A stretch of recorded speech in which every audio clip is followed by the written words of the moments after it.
Good afternoon, folks. Today's topic A is article discusses a dementia study that reveals how long people can expect to live after diagnosis. So here we're discussing how long somebody could live after a dementia diagnosis. So we shall delve into that for discussion A. So let's go. Shall we get going, please? All right. Dementia study reveals how long people can expect to live after diagnosis. Refers to a sweeping analysis of 235 studies involving over 5.5 million individuals conducted by researchers at Erasmus MC University Medical Center in the Netherlands. The study offers one of the most comprehensive looks to date at survival rates following a dementia diagnosis, and it highlights several key findings. Key findings from the study: age related, or is the strong age is the strongest predictor of survival. Women diagnosed at age 60 live on average 9 years, while those diagnosed at 85 live 4.5 years.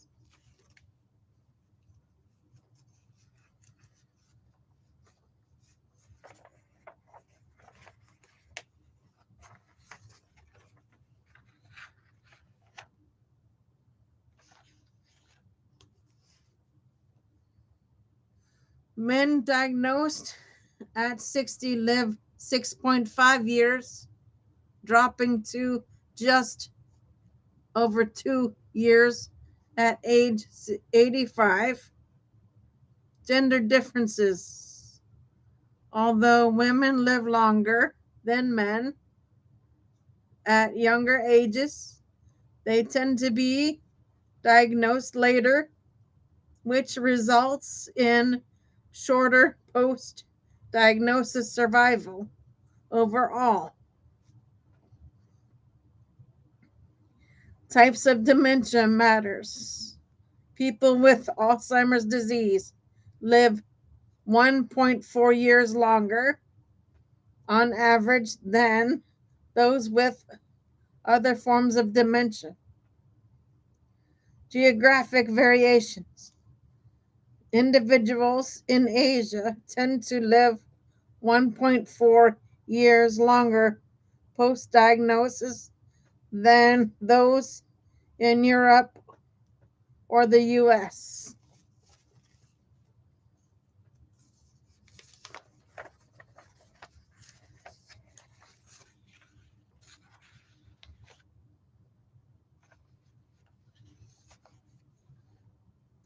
Nursing home admission. On average, people move to a care home 3.3 years after diagnosis. About 13% enter a nursing home within the first year, and 57% within 5 years. Implications. The study fills a critical gap in dementia care planning by offering more people age and condition-specific survival estimates. It helps families, clinicians, and policymakers better anticipate care needs, resources, allocation, and support systems. The findings also underscore the importance of early diagnosis and culturally responsive care models, something you are already deeply engaged in.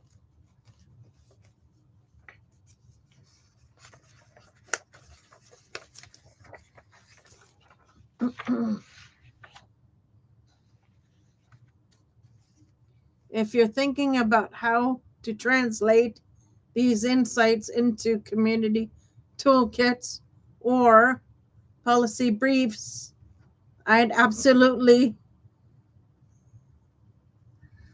Here's a concise summary of the key findings from the dementia survival study led by IRMAS MC University Medical Center.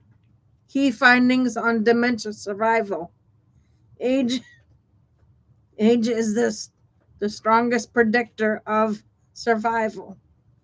Women diagnosed at 60 live about 9 years, but only 4.5 years if diagnosed at 85.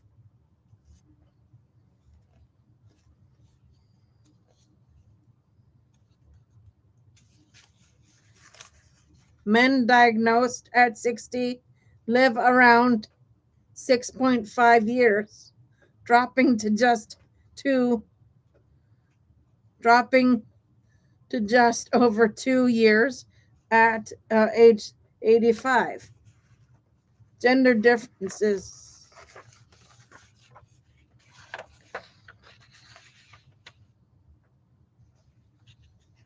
Women generally live longer post diagnosis than men, but tend to be diagnosed later, which shortens their average survival time. Care home admission timeline.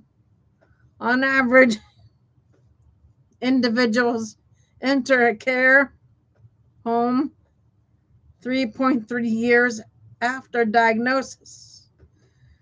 13% are admitted within the first year and 57% within 5 years. Study scope.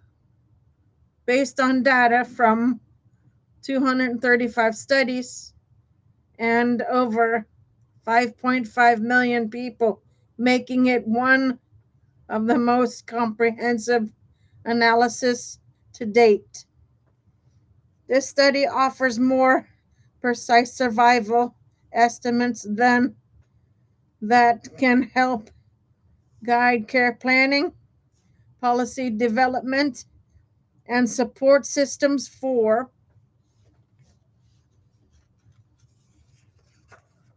individuals and families navigating dementia.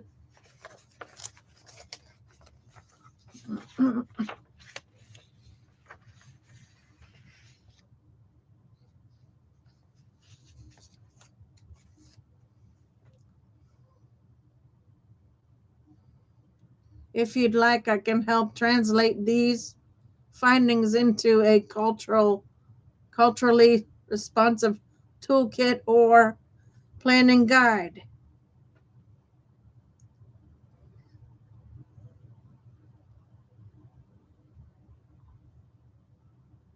I'd be thrilled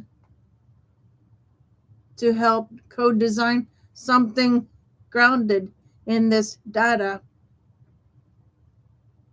The findings from the dementia survival study carry profound implications for caregiving, especially when it comes to planning resources allocation, and culturally responsive support. Here's a breakdown of the the most critical takeaways. Implications for caregiving, timing and trajectory of care, with average survival ranging from 2 to 9 years, depending on age and gender.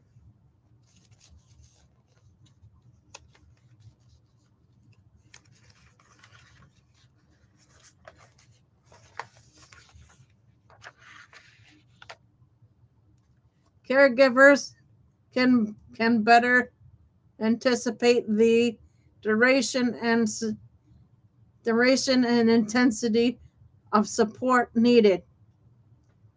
The average 3.3-year window before nursing home admission suggests a crucial period for home-based care planning, respite supports, and caregiver training.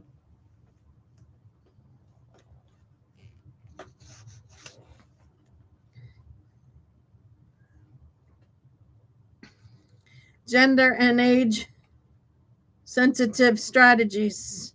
Women tend to live longer post diagnosis, but are often diagnosed later, which may compress the caregiving timeline. Tailoring interventions based on age and gender can improve outcomes, e.g., earlier screenings and support of older women, and more intensive care planning for older men.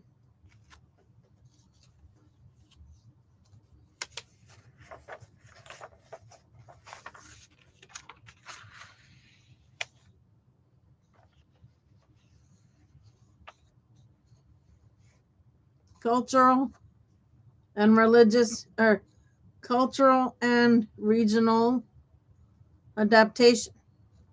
The findings that individuals in Asia live 1.4 years longer post diagnosis than those in Europe or the US suggest that cultural norms, family structures, and healthcare systems play a role in survival.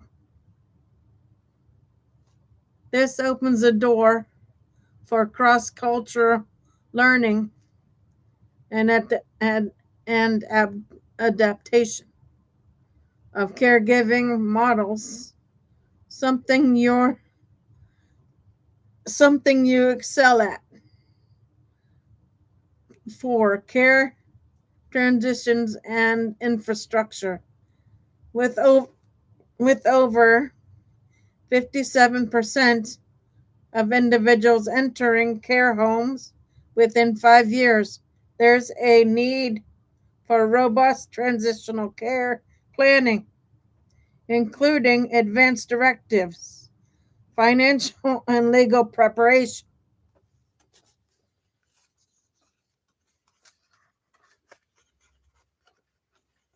Give me 1 second. Emotional support for both caregivers and care recipients.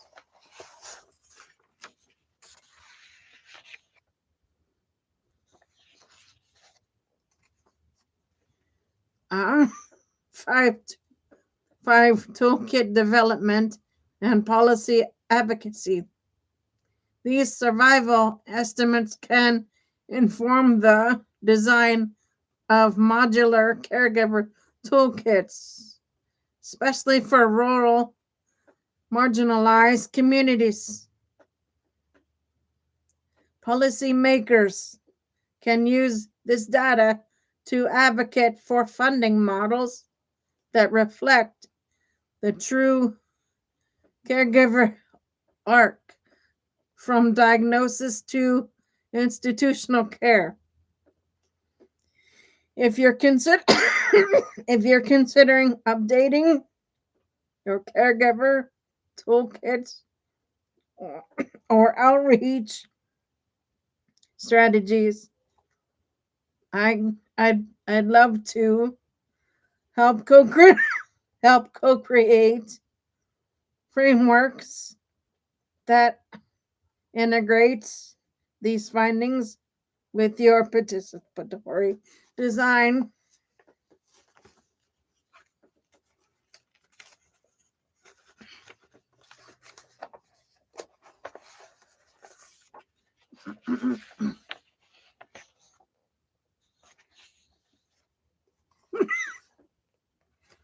Culturally adaptive approach. Want to sketch out a few ideas together? Absolutely.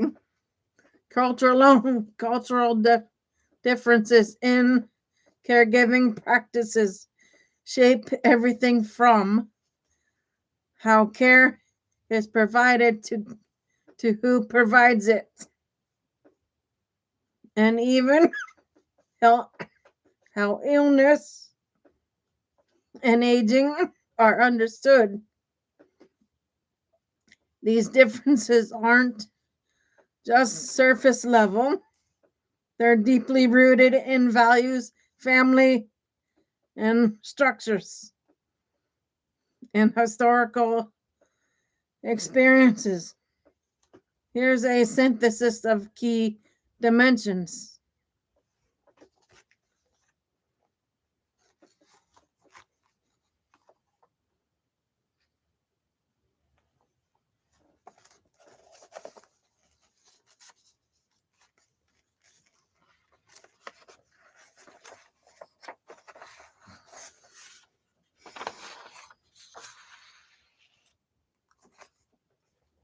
Spouse or adult child professional care services are more commonly used. Eastern cultures, China, Japan, care is often shared among extended family, reflecting uh, Confucius values of um, plenty and multi-generational responsibility. African and Caribbean communities. Caregiving may be distributed across kin, networks, neighbors, and community members, emphasizing collective responsibility approach to aging and illness. Western biomedical models emphasize diagnosis, treatment, and autonomy. Illness is often discussed openly.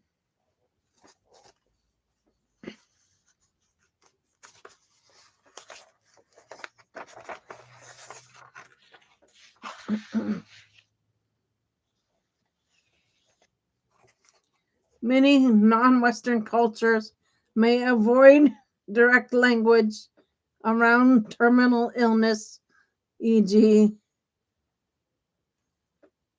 substituting tumor for cancer. In Jamaican families, to reduce anxiety, aging is often viewed with prevalence, not decline. Use of professional services. Asian American caregivers tend to use fewer formal support services, relying more on family care due to cultural expectations and stigma around institutional care. Latino families often provide more home based care and report stronger fulfill fill obligations, but many face barriers accessing culturally appropriate services.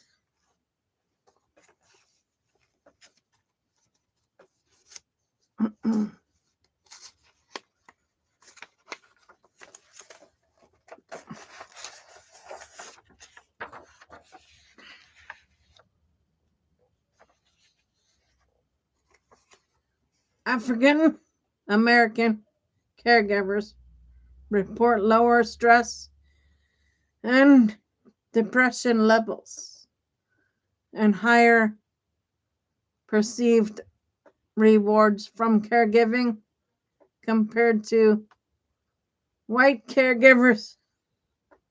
Hispanic and Asian American caregivers experience higher levels of depression and worse physical health outcomes, often due to caregiving intensity and lack of supports, communication, and decision making.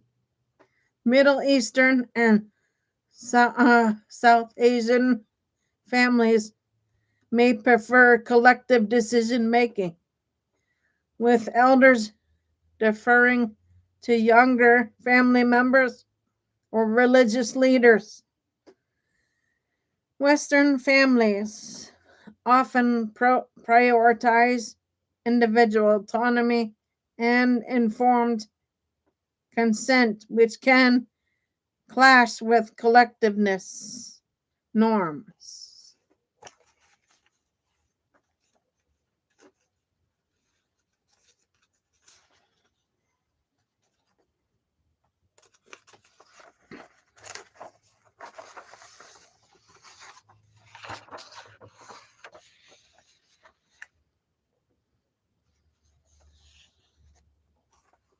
Implications for toolkit design and policy. Given your work, these insights could inform culturally adapted caregiver toolkits that respect communication norms, decision making styles, and caregiving expectations. Training models for healthcare providers on transcultural communication and implicit bias. Policy briefs advocating for flexible care models that could accommodate multi generational and community based caregiving. Would you like to co design a matrix that maps these caregiving dimensions across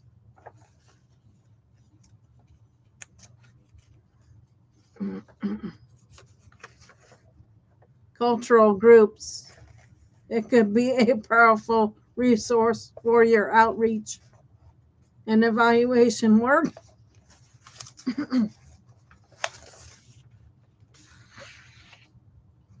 Great question.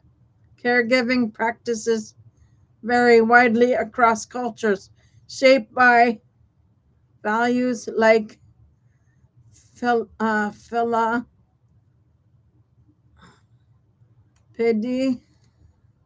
communal responsibility, and spiritual beliefs. Here's a created set of examples that highlight the diversity and depth of caregiving traditions around the world.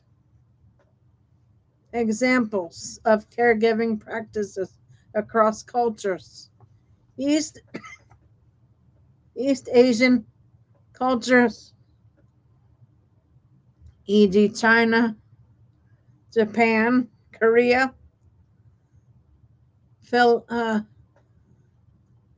Philip, piety is central. Adult children are expected to care for aging parents at home. That's in Asia and Korea, guys, or East Asian and Korea cultures.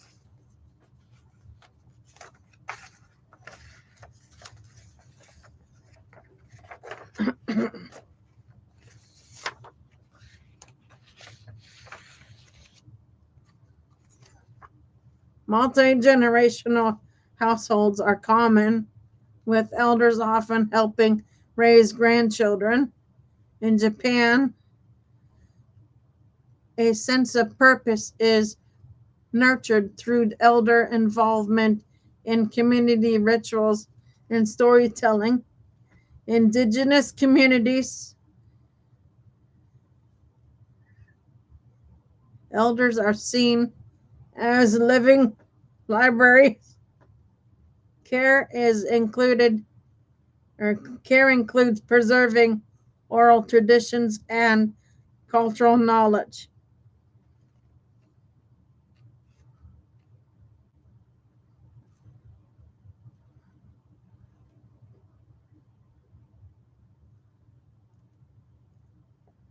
Caregiving involves extended family teaching through song,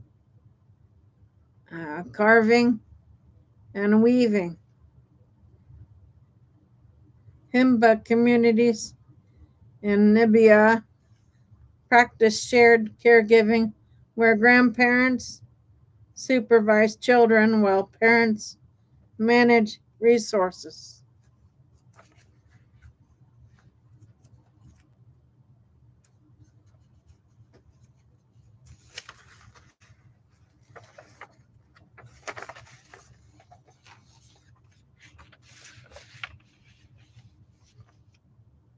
Middle Eastern and South Asian cultures. Caregiving often collective with decision making or decisions made by family consensus. Elders may defer to younger family members or religious leaders for health decisions. Institutional care is often stigmatized. Home care is preferred even under challenging conditions. African American communities, caregiving is often framed as spiritual calling or moral duty.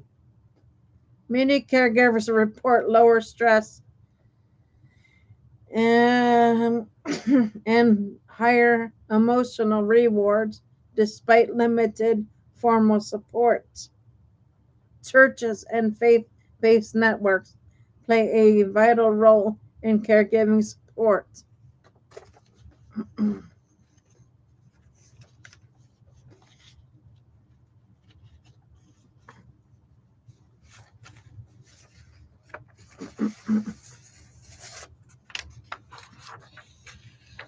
Latino, Hispanic cultures. Strong emphasis on family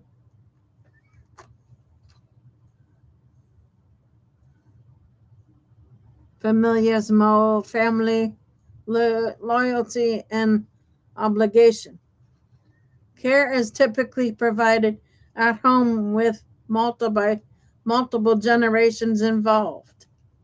Formal services are underutilized due to language barriers, mistrust, or cultural mismatch. Western cultures, e.g., US, UK, Canada, emphasis on individual autonomy and professional care services. Caregiving often falls to one person, usually a woman, leading to caregiver burnout, increasing use of home health aides, respite care, and tech-based solutions. Okay, guys, so that is A for you. I'll be back on shortly with B. Give me a little bit for B, please, and I'll be back on with that for you shortly.